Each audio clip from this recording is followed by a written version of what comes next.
So great pleasure to welcome Giulia today. Who made the long trip to us. And as the title says, she's going to talk about secret sharing and long-term confidentiality. So I'm really excited about this. So yeah, the stage is yours. Thank you very much, and thank you for having me today. So yeah, this is long-term confidential secret sharing based distributed storage system. Very long title. Let's look a little bit at the motivation behind this very long title. So what I would like to say and to motivate is that we need long-term confidentiality of sensitive data. And if you think about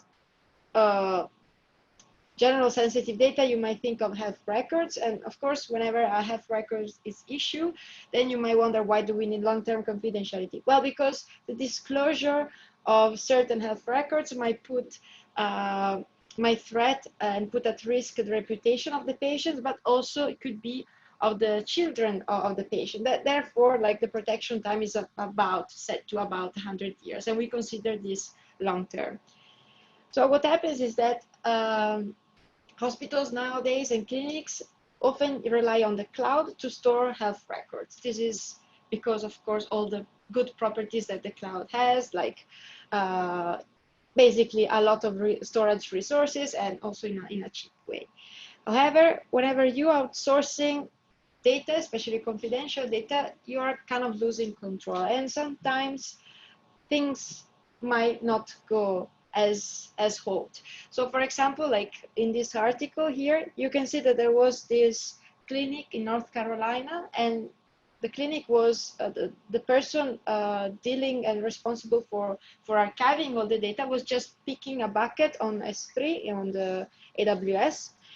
But due to some misconfiguration, something happened, and basically that bucket was leaking very, very often all these health records, and all these health records were unclear. So they were available for anybody just to be looked and consulted, even the people that were not meant to have access, of course, to this data. But the thing is that even if this person responsible for storing and outsourcing this data to this bucket on Amazon would have encrypted those data before doing the outsource, still in our long-term scenario, in our long-term mindset, this would not have been a good long-term solution, let's say. And what we have seen so far, like what we have witnessed, is that complexity-based cryptography tend to break. And this is not just a claim. We actually saw that this really happened, and this is happening because of computers getting more and more powerful, but also because of cryptanalysis advances. And on top of that, we have this threat of the quantum computer. According to experts, I'm talking here about the estimation that Michele Mosca from the Institute of Quantum Computing in Waterloo is estimating. So by about 2031, we will have one in two chance to break RSA 2048. So what happens is that when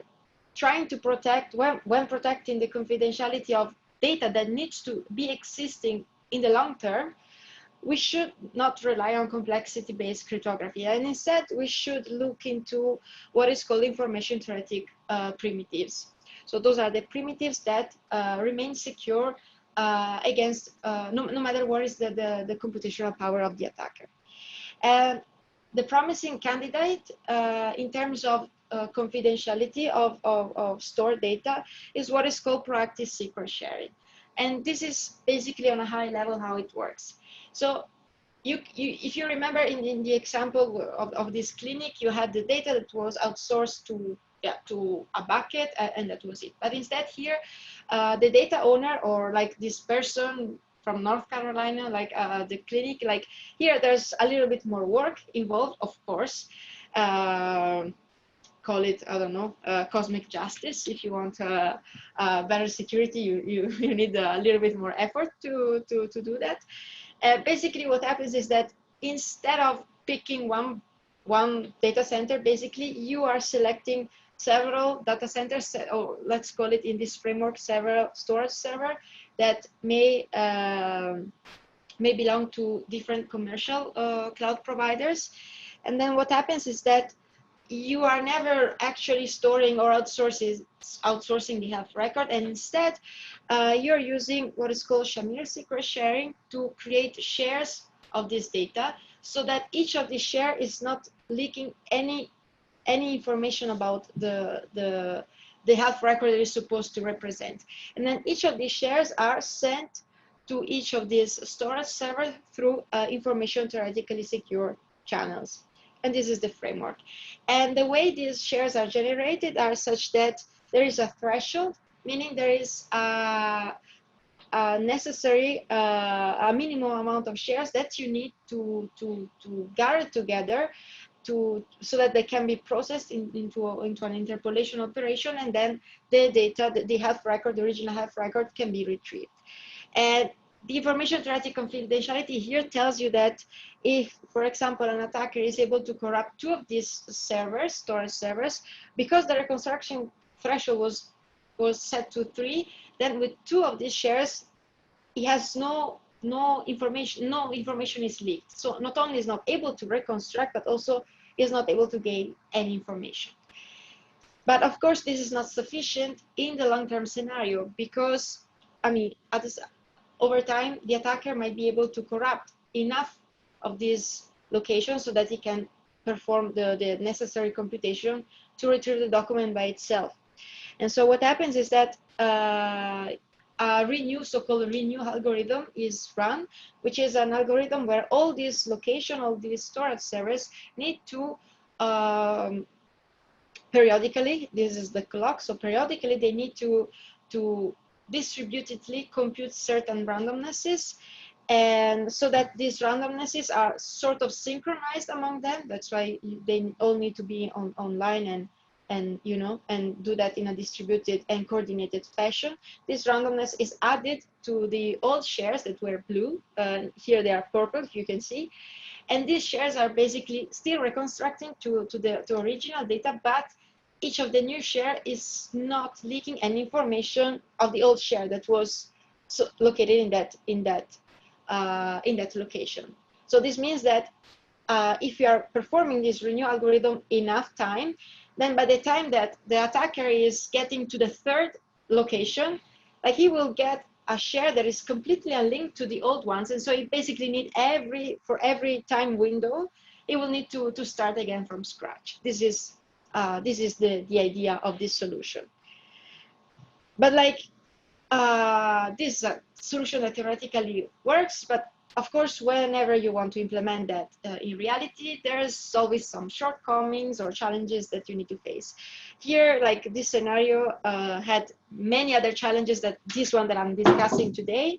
This was part of my PhD thesis, but here I selected only one that I will present to you.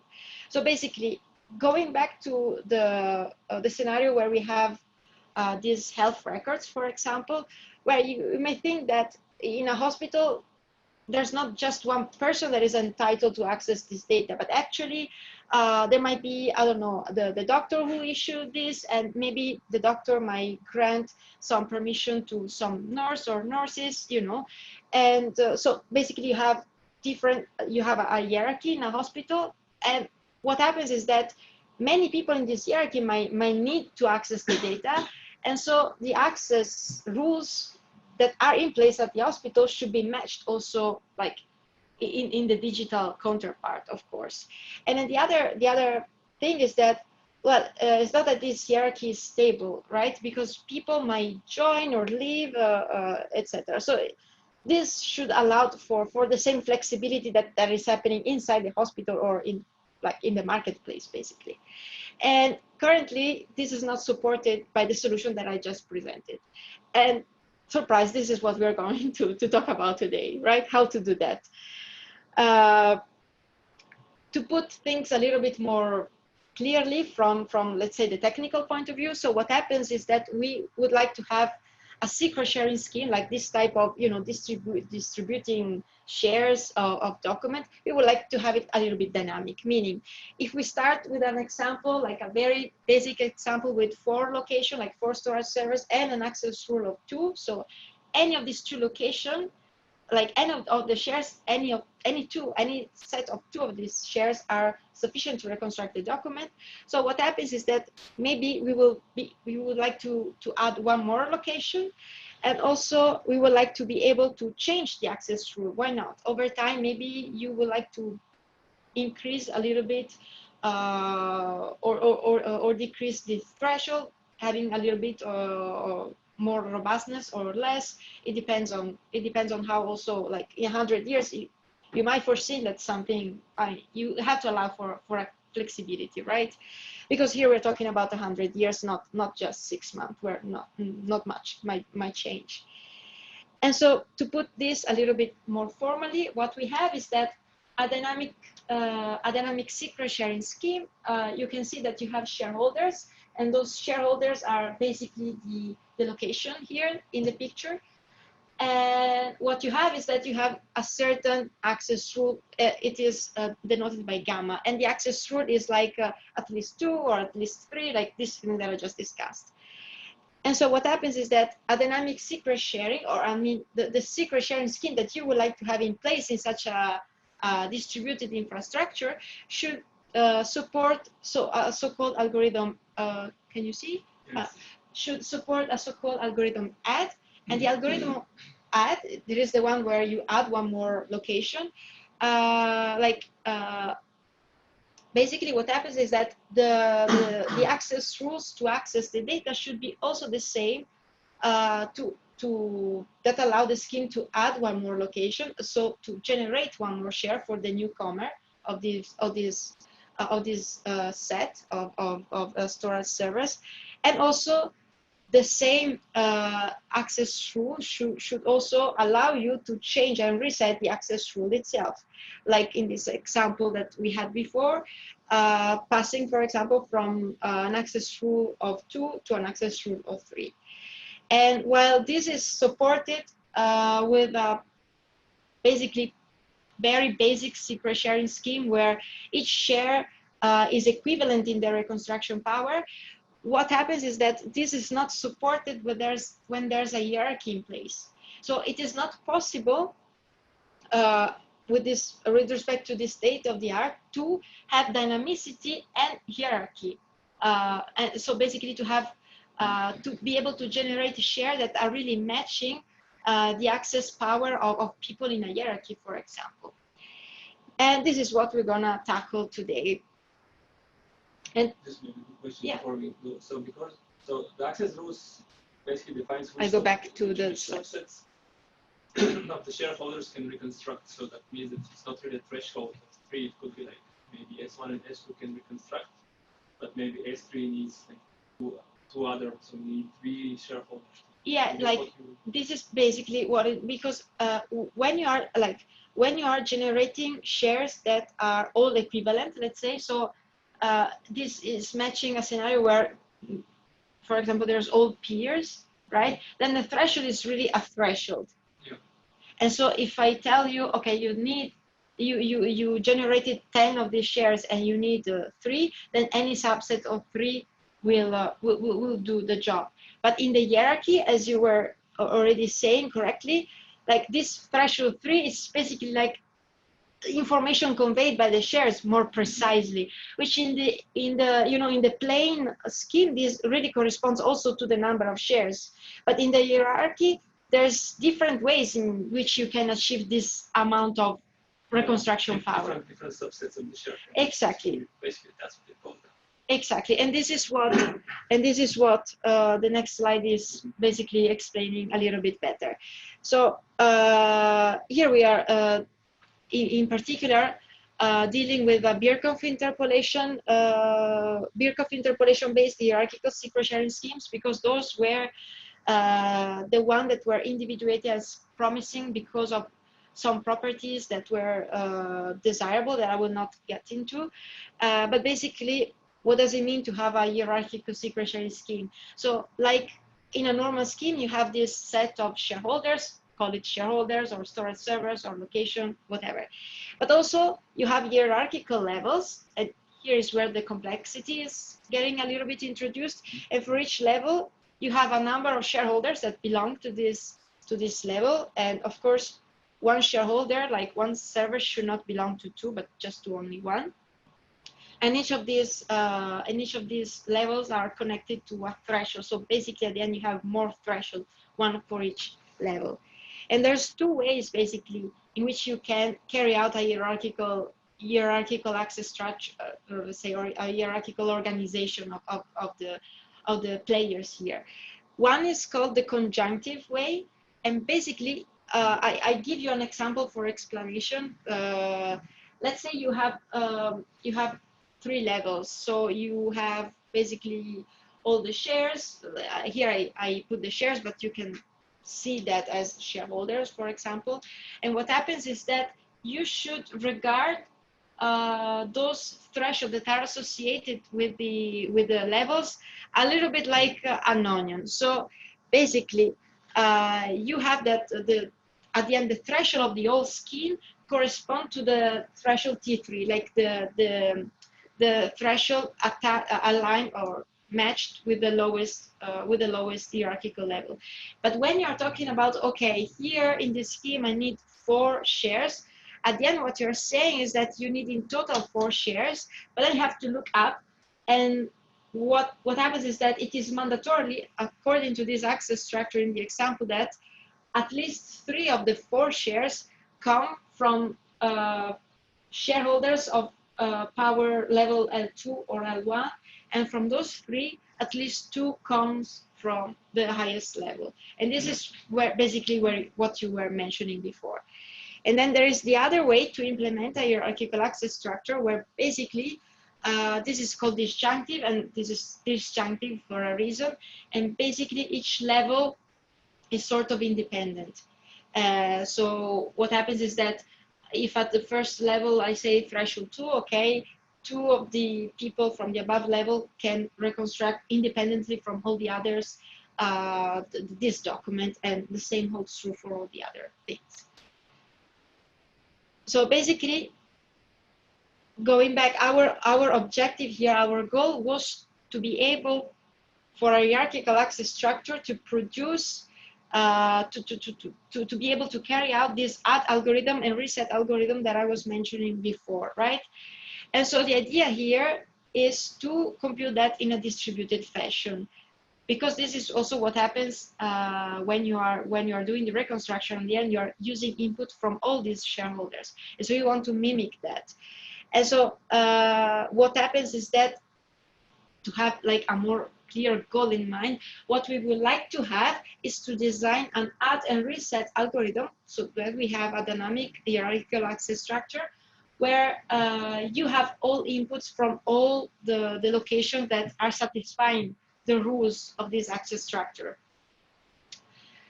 And in order to do that, we need to dive a little bit more deeper into how the share algorithm and the reconstruct algorithm are designed in the first place for the hierarchical case. And here you can see that given that T is the threshold of the lowest level, the one that I was mentioning to you before, then you are picking a polynomial of degree T minus 1, and depending if you are using a conjunctive or a disjunctive access rules, you are carrying out the message or like the secret either on the free coefficient or the highest coefficient attached to the highest degree. And then the shares are generated through by deriving this polynomial. And the more you derive, the lower you get in the hierarchy, basically. The reconstruction is performed with this. It's a little bit complicated operation, but just keep in mind that here you have in lexicographic orders the identity of the shareholders satisfying a certain access structure. And basically what happens is that to reconstruct the polynomial, what you have is from this determinant of this matrix, the green matrix, you also need to compute another determinant that is computed by substituting the columns with the shares, like depending on which of these coefficients you are reconstructing, and this is how you do that in a distributed fashion. But then from here, this suggests that, like, this is a strong suggestion for how you should proceed, basically, for the add and the reconstruct, because here on the left hand side you see what you would like to have, like that you would like to have the polynomial written with inputs from all the people, but here is what you got from the formula. And then playing a little bit around with the determinant, you can see that the contribution, like the contribution that each of the shareholder, each of the storage servers should start with is this term ALK, that then will be shared with an additive secret sharing if we are talking about the addition operation, or it will be in case of the reset, like completely changing the access rules. Here you are sharing the term AL0 for the conjunctive, because this should be matching the free coefficient, or the term AL T-1 if you are dealing with the disjunctive access rules, because this is what was matching the last coefficient of the polynomial. The other thing is that I didn't talk about the security of like what are the security requirements of a secret sharing scheme. Here I tell you a little bit more. Basically what you want is that you want the information theoretic confidentiality. This is what I was mentioning earlier, where if you set a certain access rule, and if this access rule is not satisfied, then no information is gained. And on the other hand, what you want to make sure is that if actually the access rule is satisfied, then you can completely recover what you were distributing in the first place. And I don't want to go into the details. Also, I think I'm running out of time here. This comes like this boils down to the security of the scheme that you used as a baseline for these two algorithms. We did a little bit. We also did some efficiency evaluation of these schemes. So basically, here we are comparing, like the blue line is like the plain secret sharing scheme where everybody is equivalent, and then you have conjunctive and disjunctive. And here you see that more or less we are not really far off the computation time for the sharing algorithm. And here you can see the comparison for all the others, for all the other schemes that the other algorithm that a dynamic hierarchical secret sharing scheme is composed of. So basically, going back to our challenge, what we obtain is a scheme that can be used to, like in our use case, to distribute to a distributed storage system health records, and that enables to protect them in the long term by updating the shares, but also because we don't know what will happen in 100 years, like possibly the doctor will also die at a certain point, right? We are also able to foresee and adapt this access rule and this infrastructure to the changes that will happen eventually in a hospital in the next 100 years. And yeah, basically this is the end of the talk, and I'm ready to take questions.